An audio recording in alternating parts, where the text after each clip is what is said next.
Everyone, welcome back to daily life with Sangeeta. আমার চ্যানেলে তোমাদের সবাইকে একটা ওয়ার্ম ওয়েলকাম। আজকে ব্লগটা শুরু করছি সিমলা থেকে, আমাদের হোটেলের রুমের ব্যালকনি থেকে। তো সকালবেলায় অলমোস্ট এই 12টা বাজবে। ভীষণ সুন্দর একটা ক্লিয়ার ভিউ, দূরে যেই পাহাড়গুলো তার রেঞ্জগুলো কিন্তু একদম ক্লিয়ার দেখা যাচ্ছে।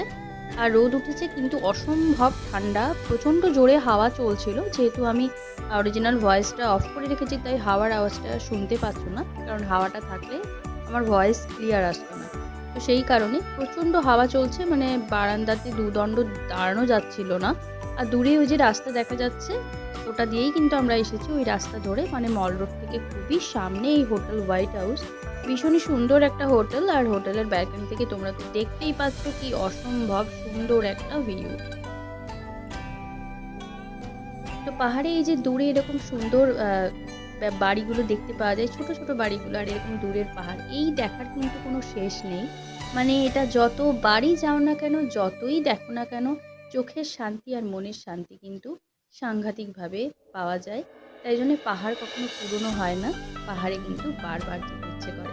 আর সিমলা তো আমার খুবই প্রিয় একটা শহর, সিমলাতে যেতে বারবার ভালো লাগে। তো তোমাদের সাথে ছোট ছোট কিছু ক্লিপিংস নিয়ে রেখেছি, সেগুলো শেয়ার করব। আজকে একটা দিন আমরা রয়েছি সিমলাতে। তো এই যে সুন্দর ব্যালকনি থেকে একটা ভিউ, এই ব্যালকনির যে নাইট ভিউটা সেটাও তোমাদের সাথে আমি কিছুক্ষণের মধ্যে শেয়ার করব। সেটাও অসম্ভব সুন্দর। নাইট ভিউটা কিছুটা এইরকম, মানে ছোট ছোট যে আলোগুলো জ্বলে ওঠে পাহাড়ে, সেগুলো দেখতে কিন্তু অসম্ভব ভালো লাগে, দারুণ সুন্দর লাগে। তো ব্যালকনিতে দাঁড়িয়ে দাঁড়িয়ে এইরকম একটা সুন্দর ভিউ, পাশে যদি তোমার প্রিয়জন থাকে তাহলে তো কোনো কথাই নেই, দারুণ সুন্দর। তো সেই কারণে পাহাড়ের কিন্তু এইরকম একটা নাইট ভিউ অসাধারণ লাগছে। আর ব্যালকনি থেকে এই ভিউটা একদম চমৎকার। আর রাত্রিবেলায় ফগটা একটু কম, মানে কমই আছে, সেই জন্য দূরের যে আলোগুলো, বাড়ি রাস্তার যে আলোগুলো, সেগুলো কিন্তু একদম ভিজিবল, তাই জন্য ভীষণই ভালো লাগছে। তো সিমলাতে আমাদের একটা দিনই থাকা, তাই জন্য মন ভরে প্রাণ ভরে উপভোগ করে নিচ্ছি। মল রোডে এসে পড়েছি। মল রোডের যেই সন্ধেবেলার ওয়াইবস, সেটা তো বলার কথা না। যে কোনো হিল স্টেশনে মল রোডে যেরকম ওয়াইবস থাকে, আর সিমলার মল রোড তো ভীষণই সুন্দর।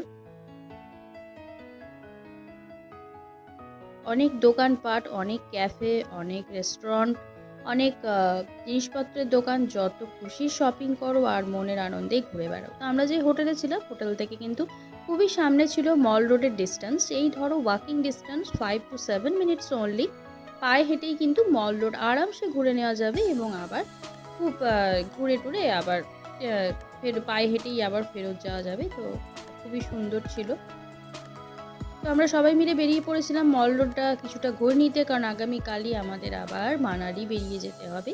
তো সেই কারণে আমরা ঘুরে নিচ্ছিলাম। অনেক আগে যখন সিমলা এসেছিলাম, মল রোডটা কিছুটা পরিবর্তন হয়েছে, দোকানপাটের কিছু চেঞ্জ হয়েছে, তো সেগুলোই মনে পড়ছিল বারবার।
তো সিমলার যে তোমরা চার্চটা দেখলে, এটা কিন্তু মিরাটের সেন্ট জন চার্চের পরেই উত্তর ভারতের দ্বিতীয় প্রাচীনতম গির্জা। এখানে উপাসনা হিন্দিতে এবং ইংরেজিতে পরিচালিত হয়।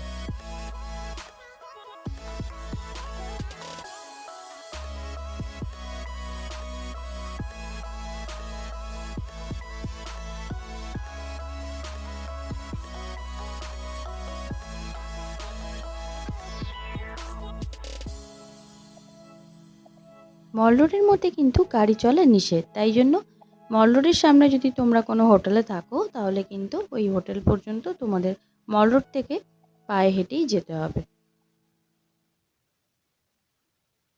আমরা সিমলা কালীবাড়িও দেখে নেব, তোমাদের সাথে শেয়ার করব সিমলা কালীবাড়ির কিছু মুহূর্ত। এই কালীবাড়িতেও কিন্তু থাকার ব্যবস্থা রয়েছে, এবং যদি কেউ নাও থাকে তাহলে কিন্তু কালীবাড়িতে যেই রান্না করা হয় সেই প্রসাদও কিন্তু তোমরা পেয়ে যেতে পারো। তো এই যে কিছুটা ভিডিও করেছি, এই ভিডিওটা কিন্তু হরাইজন্টাল করা হয়েছে, সেই কারণেই এরকম এসেছে। তো তোমরা একটু কনসিডার করে নিও।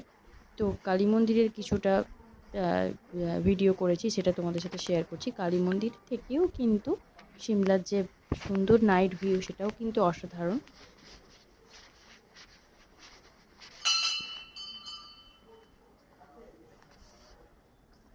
তো সিমলা কালীবাড়ি থেকেই আজকের ভিডিওটা আমি শেষ করছি। কালী মায়ের মূর্তি তোমরা দেখে নাও।